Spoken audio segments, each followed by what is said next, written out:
दशा और दिशा पर आइए और बात करते हैं। निमेश ठाकर रिसर्च एनालिस्ट मेरे साथ जुड़ गए हैं। निमेश, आफ्टरनून, स्वागत है आपका कॉर्पोरेट कनेक्शन में। और बाजार काफ़ी हद तक खामोश है और 19,800 के लेवल्स को काफ़ी स्ट्रांगली होल्ड करने की कोशिश तो कर रहा है, लेकिन आज मेरे ख्याल से सेक्टर स्पेसिफिक एक्शन बहुत दिखाई दे रहा है। मेटल, एनर्जी, सरकारी बैंकों में हम देख रहे हैं खरीदारी से सपोर्ट मिल रहा है। ये खरीदारी और आगे कितनी बढ़ सकती है, खासतौर से सरकारी बैंकों की अगर मैं बात करूँ? पीएसयू बैंकिंग स्पेस को आप कैसे देख रहे हैं फिलहाल?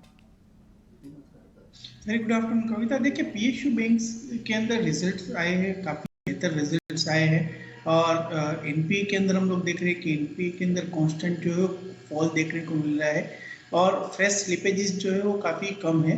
मुझे लग रहा है कि काफ़ी सरकारी बैंक जो अभी फिलहाल अगर हिस्टोरिक प्राइस के हिसाब से देखें तो काफ़ी लो वैल्यूएशन के ऊपर मिल रहे हैं।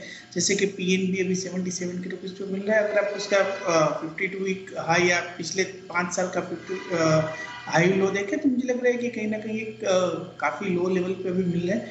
मुझे लग रहा है कि बेटर अपॉर्चुनिटी दिख रही है, खास करके पब्लिक सेक्टर बैंक के अंदर और पर्टिकुलरली पीएनबी और कैनरा बैंक के अंदर।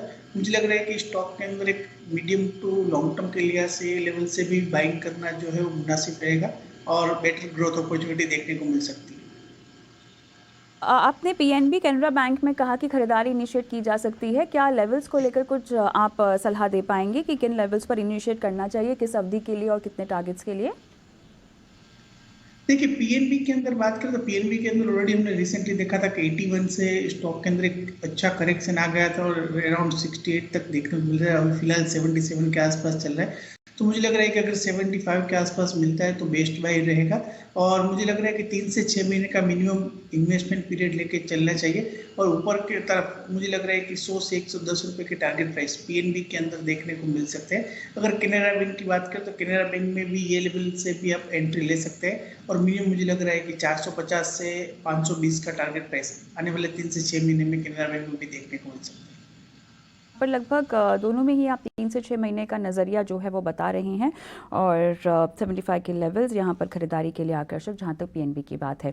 एक तरह से जो आंकड़े आए हैं वाकई काफ़ी बेहतर तस्वीर दिखा रहे हैं। कम से कम त्योहारी मौसम के जो आंकड़े आए हैं, तमाम कैटेगरीज में हमने रिकॉर्ड बिक्री के आंकड़े दर्ज होते हुए देखे हैं सिवाय ट्रैक्टर के। अब बताएं, इन आंकड़ों के तर्ज पर आप क्या कोई रणनीति इस पूरे क्षेत्र में दर्शकों को समझाएंगे छोटी सी मध्यम अवधि के लिए किसी स्टॉक में? देखिए, एक सिंपल टर्म्स में अगर समझाए तो जब सारे सेगमेंट परफॉर्म करते हैं, जब सारे खिलाड़ी आपके परफॉर्म करते हैं, तब आपके वर्ल्ड कप के चांसेस जीतने के ज़्यादा हो जाते हैं। सेम लाइक इंडिया, एक दिन आपका खराब रहा बट अदरवाइज देखिए ऑटो सेक्टर के अंदर भी सारे सेगमेंट काफ़ी टाइम के बाद ऐसा आया है कि सारे सेगमेंट, आप टू व्हीलर लीजिए, आप पैसेंजर कार व्हीकल लीजिए, आप ईवी सेगमेंट ले लीजिए, सभी ने एक रिकॉर्ड ग्रोथ किया है। इट इंडिकेट्स कि इंडियन कंजम्पशन स्टोरी जो है वो इंटेक्ट है। रूरल इकोनॉमी जो है अभी ग्रोथ आ रहा है रूरल में से, और जिस तरह से बेहतर मानसून हमने देखा है और जो बात कर रहे थे कि मैरिज सीजन और जो एमएसपी बढ़ाई है उसका इम्पैक्ट अभी आना बाकी है। तो मुझे लग रहा है कि कहीं ना कहीं आने वाले 1 से 2 क्वार्टर ऑटो सेक्टर के लिए काफी बेहतर रहने की उम्मीद है। और सेकंड थिंग, जैसे कंपनी ने अनाउंस किया है प्राइस हाइक, तो मुझे लग रहा है कि कहीं ना कहीं अगर आप मारुति की बात करें तो 2018 के बाद कंपनी के जो ऑपरेटिंग प्रॉफिट है वो बेहतर आए हैं। 5 साल के कंसोलिडेशन के पीरियड के बाद उसके ऑपरेटिंग मार्जिन देखिए, जो कंपनी 6-7-8% और मैक्सिमम 10% पे ऑपरेटिंग मार्जिन पे काम कर रही थी, वो पिछले क्वार्टर का सितंबर का अगर रिजल्ट देखें तो 13% का ऑपरेटिंग मार्जिन है।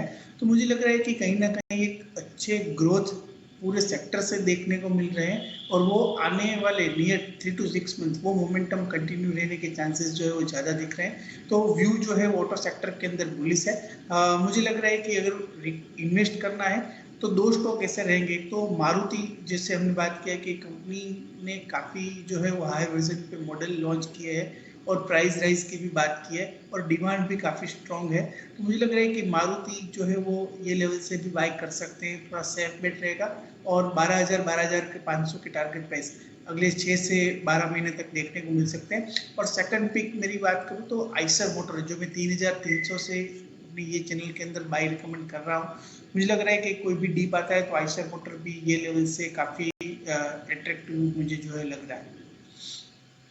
चलिए, तो क्लियरली मारुति आशा मोटर आपके इस पूरे क्षेत्र में पिक, मारुति में लगभग 12 और 12,500 तक के लेवल्स के लिए पैसे लगाए जा सकते हैं। निमेश, बहुत बहुत धन्यवाद, समय निकाला और आज दर्शकों का मार्गदर्शन किया।